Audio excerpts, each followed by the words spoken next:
is the Spurscast with your host, Paul Garcia. And welcome back to another episode of the Spurscast. On today's episode, I will be going solo. In this episode, I'll discuss the latest transactions by the Spurs, examine who might get waived or traded, and brainstorm potential starting lineups.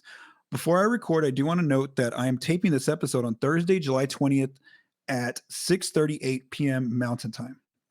All right, let's go ahead and jump right into this episode of the Spurscast. All right, so I do want to make a note that thank you all for those of you that watch the YouTube videos. I put these short videos out every time the Spurs make some sort of transaction. So some of this stuff, if you've been watching the videos, is going to be a little repetitive that you've already seen before. But for those that listen only through the audio, listen to the Spurscast that goes into your feed each week. This is going to be some new, not new information, maybe that you've not heard, but just the way I presented it. So since the last Spurscast recording about a week ago when I recorded with Colin Reed, the Spurs have made several different moves. Number one, they waived Lamar Stevens, who had who's going to have a $400,000 cap hit. They also traded for Cameron Payne from the Phoenix Suns, where they acquired his $6.5 million salary along with a 2025 second-round pick via the New Orleans Pelicans and cash.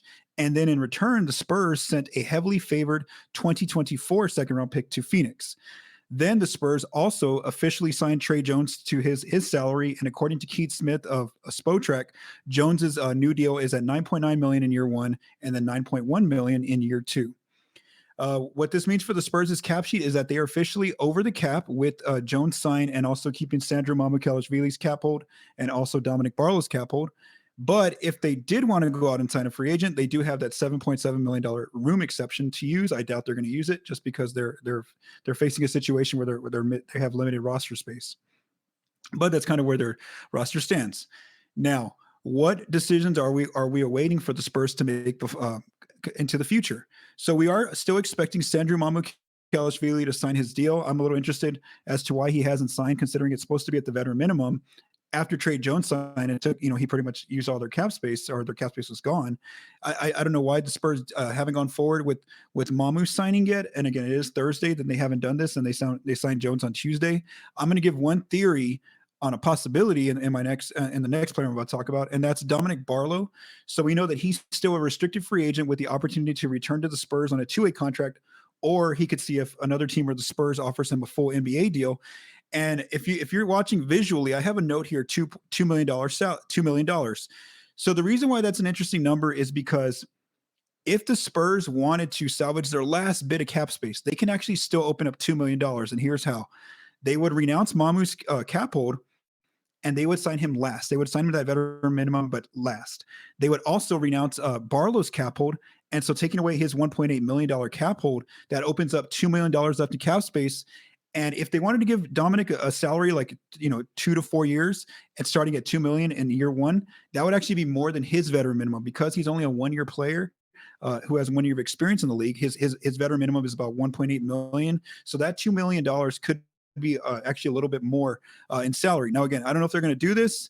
Maybe Barlow just hasn't signed his qualifying offer because he's trying to see if another team's going to send in a qualifying offer to him, or maybe he's still negotiating with the Spurs. But that's just one theory on why I'm just seeing, like, why haven't they signed Mamukelashvili? It could just be that they just haven't got around to signing the contract, so that it could just mean nothing. But again, there is that possibility that maybe they want to give Barlow, if they were to give him a full salary spot, a full roster spot, a bump in salary more than his veteran minimum would allow. There is also Sidy Cissoko, who's unsigned still. So we know that the Spurs drafted him in the second round. The Spurs can go two ways with him, where they can try to sign him to a two-way contract, or they can try to use that new second-round pick exception to give him anywhere from like a 2 to 4 year deal if they wanted to. We've seen multiple teams do that using that new second-round pick exception, and that doesn't count against your salary cap until after July 31st. So I'm not sure yet either what kind of deal they're gonna go forward with Barlow or Cissoko. Again, the key thing to note there is that if they sign one or both of those players to full roster deals, then they're going to have to either trade or waive even more players, and I'll get into that discussion here in a bit.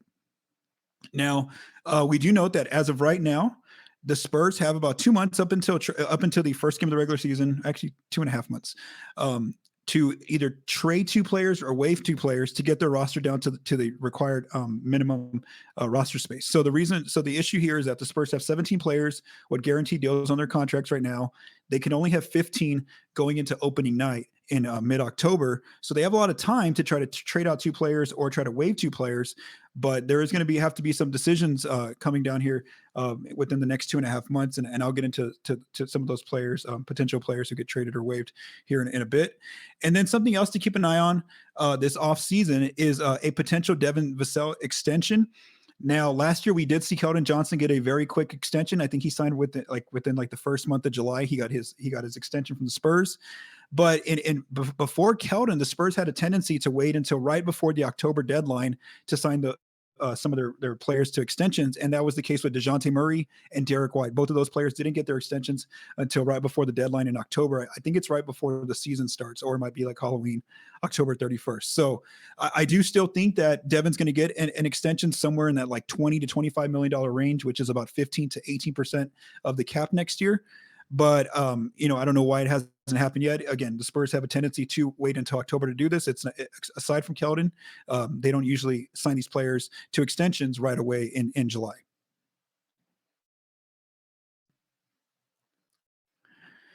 Okay, so now the tricky question is who gets traded or waived? So I have 2 columns here where I'm going to talk about some players who are, most of these players are all in the final year of their deal, or if they have a deal beyond next season, they have non-guaranteed salary or partially guaranteed salary. So let's first talk about the players I don't think will get traded immediately, or like the Spurs would either trade or waive. And so I think that these players are pretty much locked into the roster to begin the season. Zach Collins, of course, we don't think he's going to get traded, or because again, they right now it looks like he's going to be the starting 5. He's been an established part of their team for multiple years now. The only way I see him getting traded might be like the February trade deadline. If they're having a losing season and maybe they don't have any plans to have Zach as their future 5, maybe then they could say, okay, we're going to see if a playoff team will try to trade for you. So again, I don't think Zach Collins gets traded. Doug McDermott, he's in the final year of his deal. He's been part of their bench unit. He has that continuity that he kind of knows the system now that he's been with the Spurs for multiple years. He's a player where also I don't see them trading him right away. I think that again, if they're having a losing season, then down the road, come February, the trade deadline, playoff teams would want Doug, and so the Spurs would see, okay, do they have any plans to maybe sign Doug in the offseason? If not, then maybe they look at moving him. So again, I think Doug is pretty safe to still be on the roster by opening night. Then there's Charles Bassey. He does have about 3 years left on his deal. The last 2 years are non-guaranteed. And it looked like he really found a spot for himself last year on the team. And then, of course, we know that he ended up getting injured. But we have seen him part of the group right now. We saw like at Summer League, he's been in a lot of the photos and the videos. He's been there with several Spurs players. And so I think his spot is pretty safe. The only thing I would say, and he's also like the 3rd big. If you look at the bigs on the roster, it's like Zach Collins, Sandro Mamukelashvili, and then Charles Bassey. So he would basically be their 3rd big at this point, your traditional 5. And so the only part, again, I think his spot is pretty safe as far as not getting traded before the opening night or getting waived.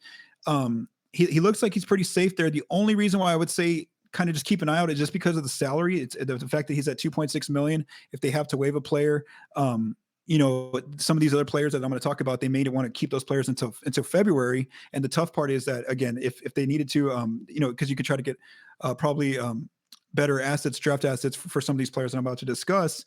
And so I do wonder if, again, I think he's pretty safe, but I don't know for sure how safe Bassey is. If they can't find a trade for him, or not for him, but for another player, would he be that player? Unfortunately, but we'll see. Again, I think he's pretty safe. That's why I put him more in the first column of established with the team.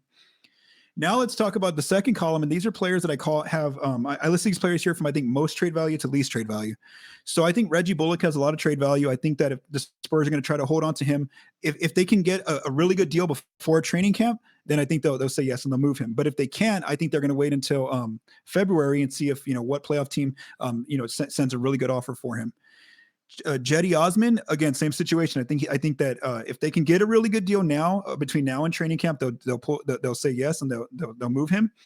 But if not, I think they're going to hold on to him as well until the trade deadline in February. Same scenario for Cameron Payne. If there's a really good deal out there for him right now, they'll say yes. But if not, I think they'll just wait until the trade deadline. Devontae Graham, his contract's interesting because he has 12.1 million he's making this season, plus he gets 2.8 million guaranteed in 24-25. I think he's also in that situation where if they can find a deal right now, they'll say yes. But if not, they'll try to move him at the trade deadline. But if they can't move him, then there's not really a lot of urgency to move his contract because he's only guaranteed for the 2.8 million in the following season. The player that is most likely to get waived or traded from this list is Khem Birch, I think. And this has been reported by some Spurs media, where it looks like he didn't really he was injured to end last year. He never got to play in a Spurs uniform. We really haven't heard much about him, about where his situation's at right now. He does have a pretty good contract there at 6.9 million that you would normally want to keep and trade for in the future. But because there is a deadline, I think that if they can't move him, and teams that really haven't seen him play in a long time, I don't think he has that much trade value right now. So I think that he's probably the player that ends up getting waived if they can't find a deal for him between now and opening night of the season. So again, I think Birch is the easy answer here in that question about who gets traded or waived. I think the tougher question becomes who gets, what if the Spurs can't find a deal that they like, a trade deal? So then who's that second player that gets waived? And that's where it gets really interesting. And so again, I don't know. I mean, if you all want to leave your comments on our Project Spurs website or the YouTube, if you're watching this on YouTube, or tweet at me at Paul Garcia NBA, who do you think is that second player I would post to you if the Spurs cannot find a trade for anybody else aside from Birch? I honestly think they're going to find a good deal, whether it's for Bullock, Osman, or Payne before the season begins. So I think one of those three players will get traded. I think teams are going to want one of those three players on their roster, especially playoff level teams. But again, we'll kind of see what happens there. And again, if it had to be a situation where they wanted to hold on to Bullock, Osman, Payne, and Graham because of their contracts and hold them until February, or try to move them until February because of how large their contracts are, then unfortunately, like I said, I think Charles Bassey might be that player, even though it looks like he had a really good run with the Spurs last year. So again, that's a very interesting question, I think, who gets traded or waived before opening night of the season. Because like we said, two players do have to get moved or waived. And then, like I said, going back to the first topic, I mean, if they sign Dominick Barlow to a full deal or also Sidy Cissoko, then you're talking about four players getting either moved or trade, moved or waived. So it's a tough decision by the general manager Brian Wright this coming off season to figure out how to get this roster down to 15 players. When again, all of these players are pretty good players here. It's not really like a play, even like a player like Lamar Stevens, who they just waived. He could have been a pretty good, depth piece there for off the bench for depth, a player there. And the fact that they had to waive him just because they're out of salary room, out of roster space, is interesting. So we'll kind of see what happens there with the Spurs. Now, the last topic I want to discuss is just kind of brainstorming some starting lineups, because now that we knew that Tre Jones was coming back, and then we saw that Victor Wembanyama in Summer League played a lot of like 3-4, mostly, mostly the 4 is what he's going to be on paper. Definitely not the 5. They don't want him to play the 5 there. So that's where it makes it interesting about who's going to start. So I just have some potential starting lineups here. Again, we'll see what happens in training camp and also preseason to see who ends up being the starting 5 for the Spurs. So I have more so the first lineup is a traditional lineup where you have a traditional point guard in Tre Jones. You have a more traditional 2 and Devin Vassell. You have Keldon Johnson, who's a little bit more undersized as a 3. You have Wemby at the 4, and then Zach Collins at the 5. So that's one lineup. When you look at it, you say, okay, there's stability on offense. They're going to know how to get into their sets. You have a Tre Jones who can get everywhere he need to go. He can run pick and roll with Victor Wembanyama. It's a pretty established group there. The one thing that I really see concerning in that group is lack of shooting. Outside of Devin and like Zach Collins, a lot of those players didn't shoot the 3 very well last season, and so that's something to watch, is spacing in that unit. Then we look at a more non-traditional lineup, somewhere where the Spurs could be more experimental and not really worry about having a traditional point guard on the floor, just kind of letting different players initiate the offense. So maybe this is a situation where you have someone like Jeremy Sohan. He's playing the 3, but he's probably handling the ball, bringing it up the floor, and kind of initiating the offense a lot of times. So you have Sohan there at the what I would pose as the 1, Devin Vassell at the 2, Keldon at the 3, Wembanyama at the 4, and then Zach Collins at the 5. I think this would be a really good defensive lineup. They really a lot of size at all positions, a lot of versatility in switching. But then there's still that issue about lack of spacing, where your only shooters still are Vassell and Zach Collins on most consistent nights. Then I don't think they'll do this, but there's also the option to just put Wemby at the 5, and then this is where you can kind of get a little bit of that traditional lineup included with Victor at the 5. So you can start Tre Jones, Devin Vassell, Keldon Johnson, Jeremy Sohan at the 4, and then Victor Wembanyama at the 5. Because of what the Spurs showed us in Summer League, I don't think they would go with this lineup. Maybe this is the type of group that closes a game. That's where I would see more so where Wemby might have to play the 5, but more so in closing games when it's close.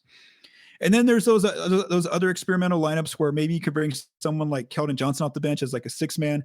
We know that he was the leading scorer last year. I don't know again that they would do that just because he is one of their players making the most money on their team right now, and he was also the leading scorer last year. But this would be where like Tre Jones starts at the 1, you have Vassell at the 2, Sohan at the 3, Wembanyama at the 4, and then Zach Collins at the 5, and then you let Keldon run your offense there off the bench as your 6-man. But again, I don't know if that's the route they would go with. Just if I had to just pinpoint which one I think is going to start, which group, I would say it's probably going to be the traditional one, just at least start training camp. But again, I don't know. I really feel like they need to have Jeremy Sohan on the floor at all, alongside Victor Wembanyama as much as possible. So again, it's an interesting question, and for Coach Pop and the coaching staff to figure out here, starting when training camp begins in October, and then going into the preseason and the regular season. So that will be something interesting to watch. Let's see here.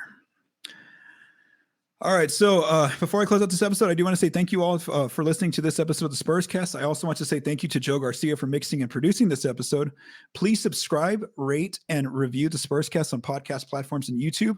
I do want to say one thing, that we're gonna change our schedule here a bit, because we know that the NBA is kind of going into full offseason mode now that free agency is done, now that Summer League's gone. So we are going to go to recording Spurscast episodes again, like we usually do, bi-weekly. So every 2 weeks we'll put out an episode. If there is any major breaking news, though, I will definitely record an episode that week, even if it's like one of the weeks it's off. And of course, once the season gets closer in late September, early October, I'll definitely ramp up and go back to weekly Spurscast episodes. So from all of us at Project Spurs, stay safe and have a great day.